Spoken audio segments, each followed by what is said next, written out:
Chairman, I was now MNF President in Hoyin Saklumna, Council Limon, Takakan years old.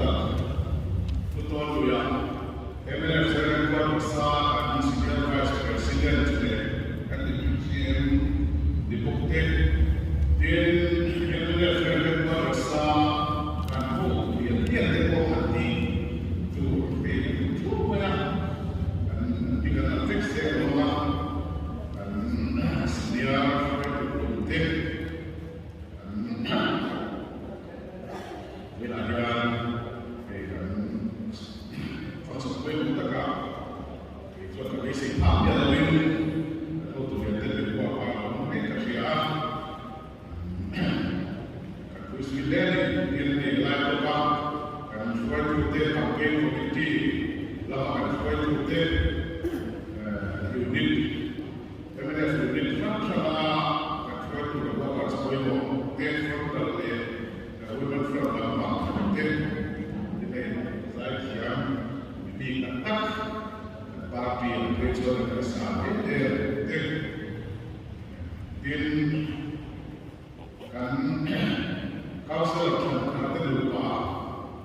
ko tu te ke ko na sa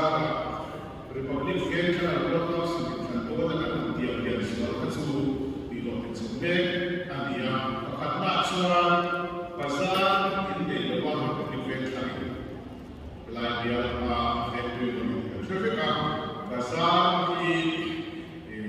saksa ta chu ka so ma se ni ma so su dis da ke ya so pasar ka ta kan si alwa republic fair ka na so in costa dia us e so ya ko katita so ni new ko kita kuna ai so ni costa dia na ko thakko so thana ita president so thara Peter Petra event na aswata ai so ni costa dia hi kan sang bila ke lo India test professional state alo ko ka so mi sir ko tha so ni bazar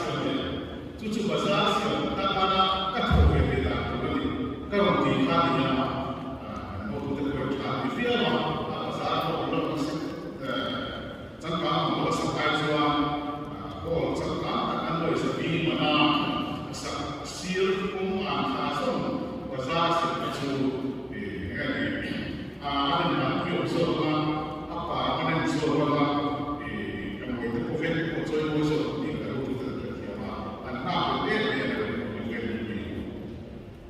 Cucu kan usia kan kita boleh sekarang kita kan usia sekarang sekarang sangat ini tapi ya itu usia sekarang kia ada mungkin satu ini Republik Ven Maldives mereka Maldives kia elaya awal dua kan usia tapi cucu lagi terapprove dari sekarang atau terdoa terapprove baik itu tidak ada di Indonesia kalau India sendiri dia masuk funding ada yang sudah sempat dengan belum masih pulang juga informasi itu dia ada yang tentang lain macam apa mani game series semua Christmas pasal sudah mani game semua pasal dia kalau tidak pasal boleh kali tapi tidak dia kok kalau macam dia masih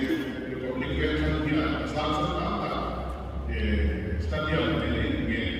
luar biasa itu antara kita semua di election promise MNF kan election promise di bawah kan di bawah ini semua di Republik Vietnam kita telah itu stadion dia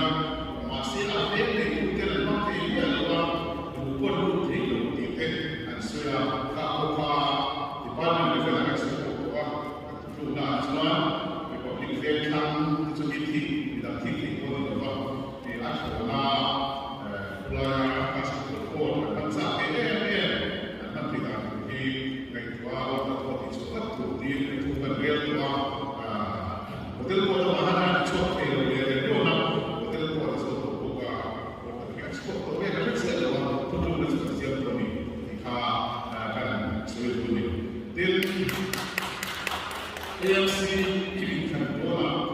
kalau bola masuk bola, covid adalah kaki lego cipto, cuman tiang dan parti dia itu sesuatu cipta, tapi kalau cipta apa, itu lebih sesuatu adalah apa dia sesuatu emak itu mereka dibuat dalam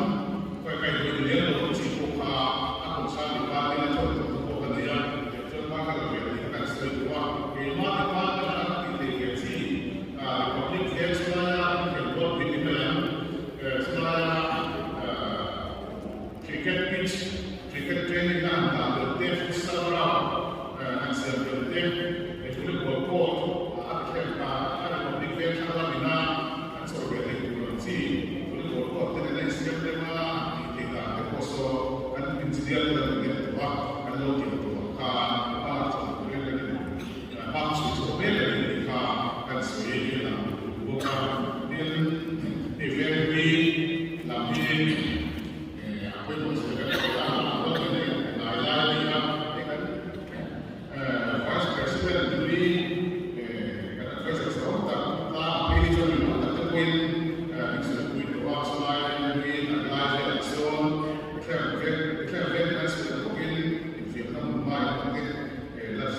sila yang na cantik curang doa masih yang na pakai semua tempat yang doa ini si anu seperti mereka kalau doa oh mereka masuk ke siapa udah sekarang di sana ada project dia kan basic dia soal untuk kalau tu desara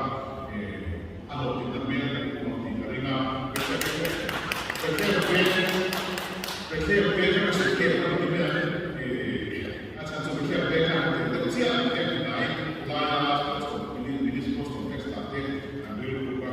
che si fare quello che deve in ragazzi che va a kan so fa che di una cosa di tempo ma che sia che su vengono là o fatto kan ne passa tutto fatto kan ne e poi che qui via senza vaso queste cose Supposed to be stuck in the farming, is there a little one?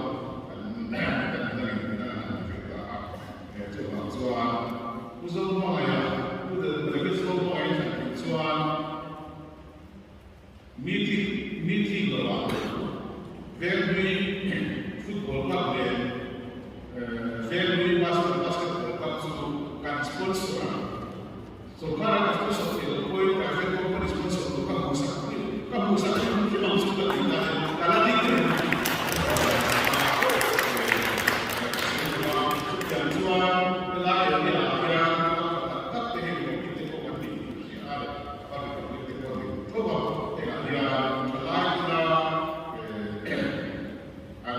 waktu nanti nak sponsor mungkin mereka, maya kok itu sudah kalau kita lokal council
Saya cakap lah sebenarnya.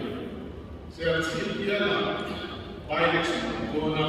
out cakap kau kan cakap maya cakap, kan maya tak kau cakap, dia luar. Memang sangat cakap kau kan cakap kan. Ini buat faham kau, ini buat faham kau. Ini kau faham dia luar. Memang cakap sendiri dia tu. Saya by-election akan sekali. Asyik sekali bilang. Apa ulang tapi mesti ya nasi kerana nanti dia apa bercerita. Siapa dia ini parti macam dia sah dia. Tu cerai sama dengan ini semua. Di parti dan tadi patung NPC itu patung kader semua itu tak dia masih ada itu ada sampai itu ada ni biar saya setiap presiden isinya. Ebenarnya itu ni dengan sama dengan sama dengan pasal. Tu kan sih dengan informasi kita tak sebab ebenarnya kalau kita covid ni dua asal dan macam biar kita dia lalu dia buktinya cuma pilih cuma ada dalam itu enggak dia tolong kalau semua ini kelas boleh dia ada mungkin kerja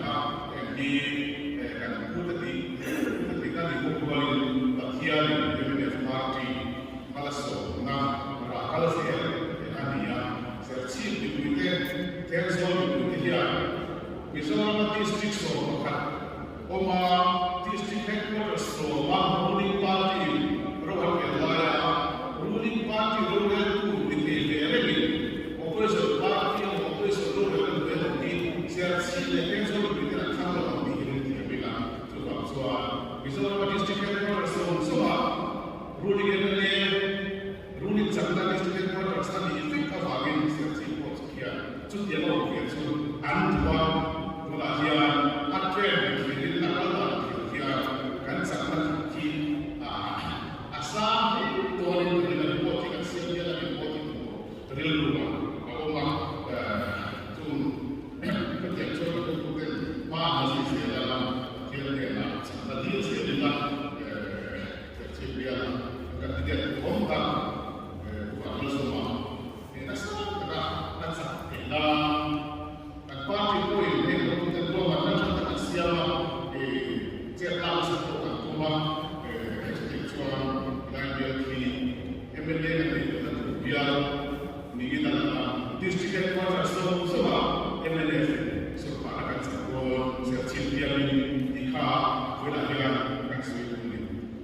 So I always got by election. Is there an election result by I always got there an election now. The first time so in September dia put go back in and look up by election kusuk kedua buat dia the first time so in MLA akan mereka vote sudah enak dia nanti sekolah publik dia dalam as always dia first time jualan satu apa tak dikatakan dua first saksi sorry kan sampai saya sih dia lah kira untuk model kan sampai sesuatu ini ketika pasien kan sampai dia model yang salah sekarang sudah CMO ini sesuatu yang kita anjir semua kan ada sampai orang ini kan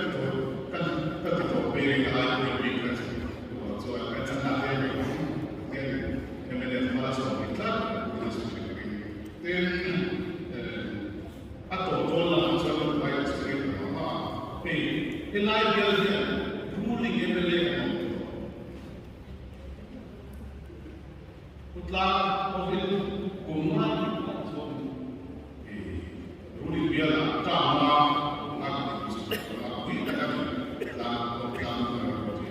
setiap Islam perlu tidak masih guna yang sesuatu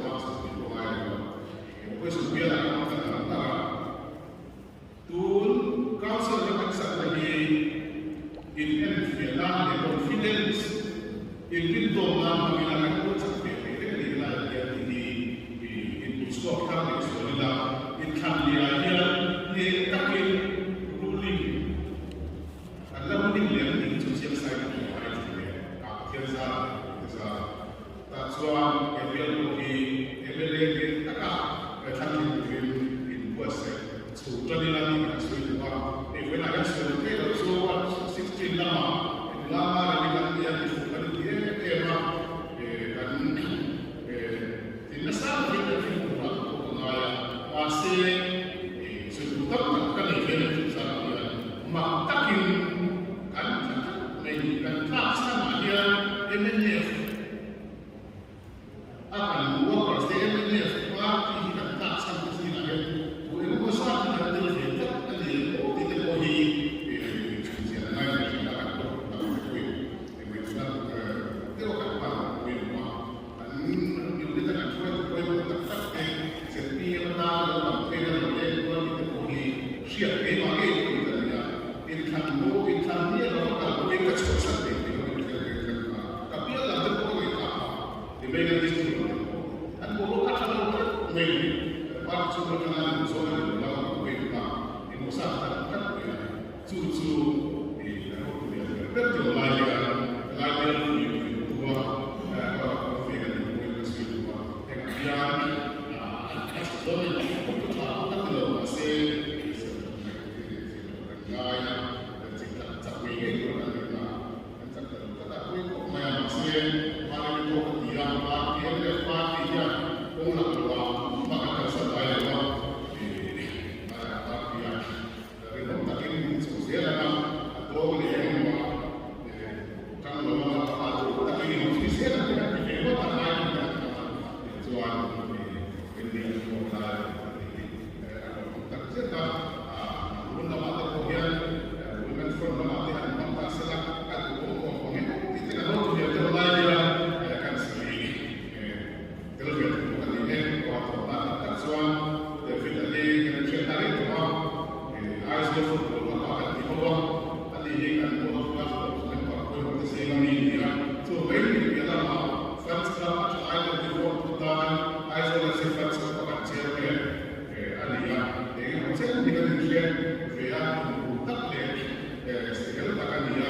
siapa pun tidak